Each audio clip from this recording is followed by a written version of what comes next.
Estamos de volta no segundo bloco do Conexão Popular, hoje falando sobre mobilidade urbana.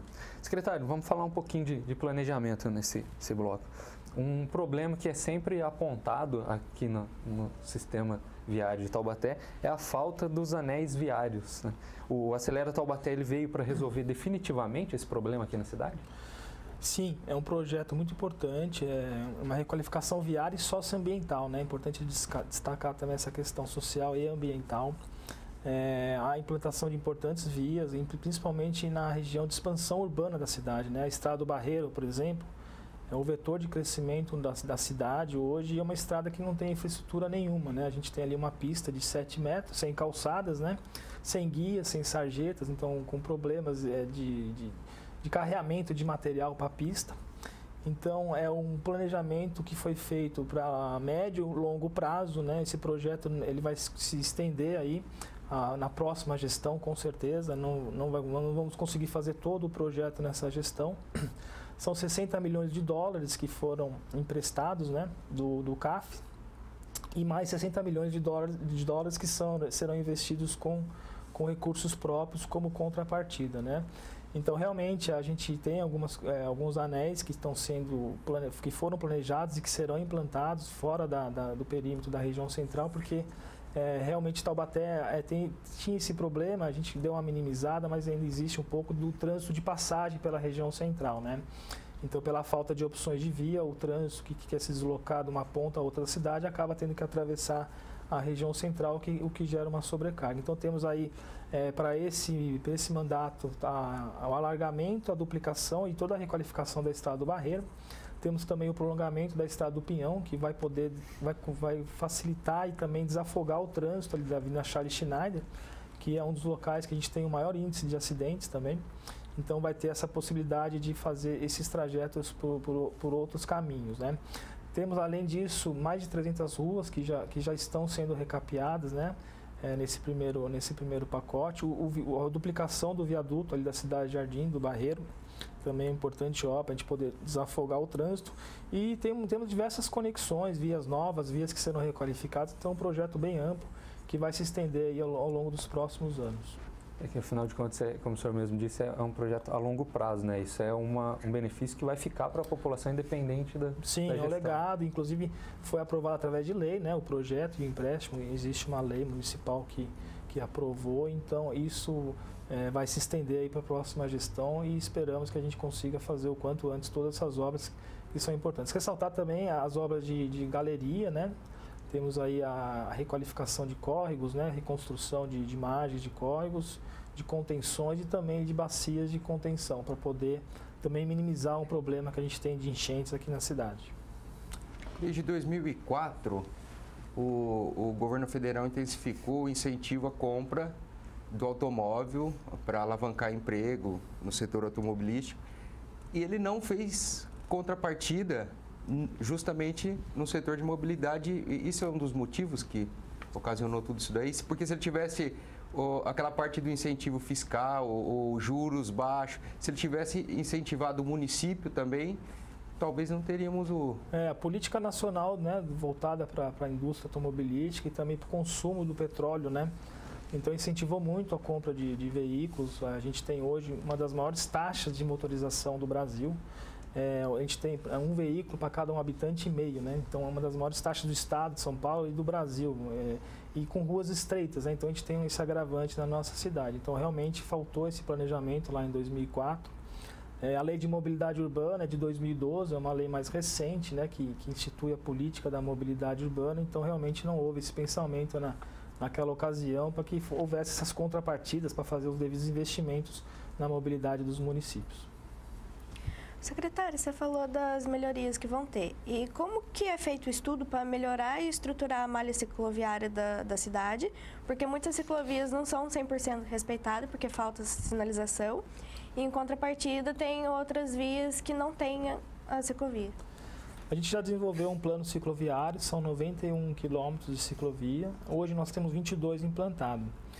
Todas essas vias que serão implantadas pelo projeto Acelera Taubaté, com recursos do CAF, contarão com ciclovia, né? Então já foram planejadas para ter o dispositivo cicloviário e também calçadas adequadas.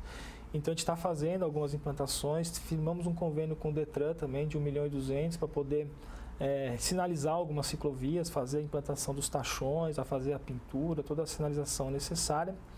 E também ações de educação de trânsito. Teremos nesse convênio aí algumas ações de educação de trânsito também para poder conscientizar, né, o uso adequado da ciclovia, porque temos acidentes também, né? A bicicleta é um veículo e se ela for mal utilizada também gera risco de acidentes também.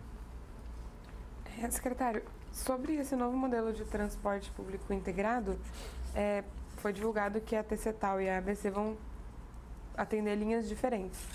Só que, recentemente, tem muitas reclamações de atraso dos carros da ABC. Então, eu queria saber como que está sendo feito esse planejamento para as pessoas que dependem das linhas da ABC não serem prejudicadas, porque elas não vão poder mais contar com o transporte complementar. A gente está falando de um período de transição, né? A gente ainda não está com o sistema integrado. O que a gente fez foi habilitação dos permissionários que foram aprovados no processo de licitação. Então diminuiu a quantidade realmente, são menos permissionários, porque nem todos os candidatos conseguiram comprovar a experiência no serviço. Então nós estamos numa fase de transição. A gente está operando com menos permissionários, mas também agora estão em linhas específicas, em linhas que a ABC ainda opera, mas com ordem de serviço. Então eles não estão mais fazendo aquele atendimento na frente do ônibus e concorrencial predatório, né, para a empresa.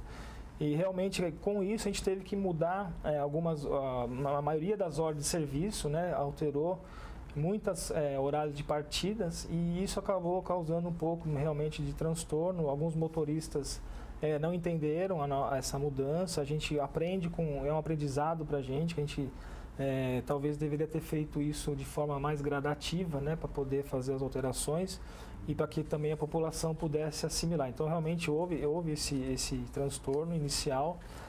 A gente está ajustando, esperamos que essa seja a última semana dessa adequação dos horários, quer dizer que a partir da semana que vem a gente consiga já voltar na normalidade do atendimento. E após então a assinatura dos contratos desses permissionários, que são 52, né, permissionários, eles terão 90 dias para adquirir aí um micro-ônibus com 2 portas, com toda a acessibilidade, e a bilhetagem eletrônica também será instalada nesses micro-ônibus. Aí sim teremos o sistema integrado, aí conseguiremos fazer com que o TCTAL opere linhas específicas e a ABC opere outras, né? Então serão sistemas independentes, mas integrados. Todo o planejamento é feito em cima das demandas existentes, né? O que a gente solicita sempre que houver uma reclamação, que ela seja feita lá para a nossa secretaria, através do telefone 156, identificando-se o dia, o horário e qual linha que ocorreu o problema, para que a gente possa, através do nosso sistema de monitoramento, que é feito com o GPS em todos os ônibus, a gente possa então fazer o replay daquele momento para poder verificar se houve algum desrespeito de ordem de serviço, alguma partida, alguma viagem que não foi feita, para que a gente possa então notificar e multar a empresa. E tem uma previsão mais concreta, assim, determinada sobre quando que vai terminar essa integração? A partir do segundo semestre, a gente já pretende estar com os novos veículos, que são 90 dias. Os permissionários devem estar assinando o contrato agora nesse mês. Então, eles têm 90 dias para adquirir os veículos novos. Serão feitos financiamentos, né, para poder conseguir fazer a compra desses novos veículos. E aí sim teremos então a implantação da bilhetagem eletrônica e toda a integração do sistema. O transporte público é um problema crônico no Brasil. A maioria das reclamações é ônibus sem conforto, atraso no itinerário, superlotação e o valor da passagem.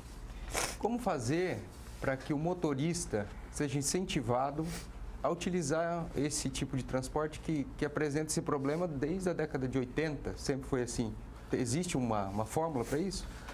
Para incentivar o uso do transporte público, a gente tem que promover um transporte com qualidade, né? Com pontualidade, com confiabilidade também. Então agora a gente está fazendo troca de 25 ônibus, serão ônibus novos, iremos diminuir a idade média da frota. Só uma questão, parece que a própria indústria que produz esse ônibus aqui no Brasil, ele é novo, mas depois de um certo tempo ele já começa a ficar todo barulhento. o motorista trabalha com o motor do lado, não teve avanço tecnológico nessa parte, parece, é isso? O ônibus ele é muito desgastado, né? Ele é muito usado, né? Então o índice de manutenção dele é muito alto, né? Então esse desgaste é excessivo por causa do número de viagens e praticamente o ônibus roda direto e é só troca o motorista, né? Então realmente é esse desgaste. A gente tem que incentivar também novas tecnologias, inclusive meios não poluentes, né? Para poder fazer o transporte sustentável. É uma das diretrizes da política de mobilidade urbana também promover esses meios de combustíveis não renováveis, né, para a gente possa também fazer a preservação ambiental. Então agora faremos a troca de 25 ônibus, vamos conseguir aumentar o conforto do sistema, porque diminuiremos a idade média desses veículos que estão operando na cidade.